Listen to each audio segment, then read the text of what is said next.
ફતેપુરામાં ગેસની અછત, Iran Israel યુદ્ધની અસર, રાંધણ ગેસ માટે લોકોમાં લાંબી કતાર. ઈરાન અને ઇઝરાયલ વચ્ચે ચાલી રહેલા સંઘર્ષની અસર સામાન્ય જનતા પર પણ વર્તાઈ રહી છે. દાહોદ જિલ્લાના ફતેપુરા ગ્રામ્ય વિસ્તારમાં રાંધણ ગેસ બોટલની ભારે અછત સર્જાઈ છે, જેના કારણે લોકોમાં રોષ જોવા મળી રહ્યો છે. ગેસ એજન્સી પર લાંબી કતારો લાગી રહી છે. સ્થાનિક લાલાભાઈ પંચાલ જણાવ્યા અનુસાર છેલ્લા એક અઠવાડિયાથી ગેસ સપ્લાય વાહન આવ્યું નથી, જેના પરિણામે ગૃહિણી અને સામાન્ય લોકોમાં ભારે હાલકી સામનો કરવો પડી રહ્યો છે. ગેસ બોટલ મેળવવા માટે લોકોમાં વહેલી સવારથી જ એજન્સી પર લાઈન લગાવી રહ્યા છે. સ્થાનિક રહેવાસી લાલા પંચાલે જણાવ્યું કે ઈરાન અને ઇઝરાયલ વચ્ચેના યુદ્ધના કારણે સપ્લાય ચેનમાં વિક્ષેપ પડ્યો હોવાનું જણાવ્યું છે, જેની સીધી અસર સ્થાનિક સ્તરે ગેસ બોટલ વિતરણ પર પડી રહી છે.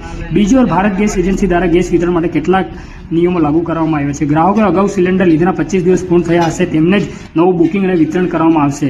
ઉપરાંત કેવાયસી ઓર કસ્ટમર પ્રક્રિયા પૂર્ણ કરવી ફરજિયાત છે. કેવાયસી બાકી હોય તેવા ગ્રાહકોને ગેસ બોટલ આપવામાં આવશે નહીં. એજન્સી જણાવ્યા મુજબ માત્ર બુકિંગ થયેલા ગ્રાહકોને જ ગેસ બોટલ પૂરા પાડવામાં આવશે. પુરવઠો ઉપરથી આવતા માલના આધારે સ્થાનિક કક્ષાએ વિતરણ કરવામાં આવે છે. એજન્સીએ સ્પષ્ટ કહ્યું કે ગ્રાહકોએ સમયસર બુકિંગ કરાવતા નથી, જેના કારણે વિતરણ વ્યવસ્થામાં મુશ્કેલીઓ આવી થાય છે. એજન્સી કર્મચારીઓ ગ્રાહકોને અપીલ કરી છે કે અછતની અફવાઓથી દૂર રહેવું જોઈએ. નિયમ મુજબ ઓનલાઈન ઓફલાઈન બુકિંગ કરાવવી જોઈએ. એજન્સી સંપર્ક કરવો જોઈએ. બિનજરૂરી ભીડ ટાળવા. આખો વિડિયો જોવા માટે ડાઉનલોડ કરો દિવ્ય ભાસ્કર એપ.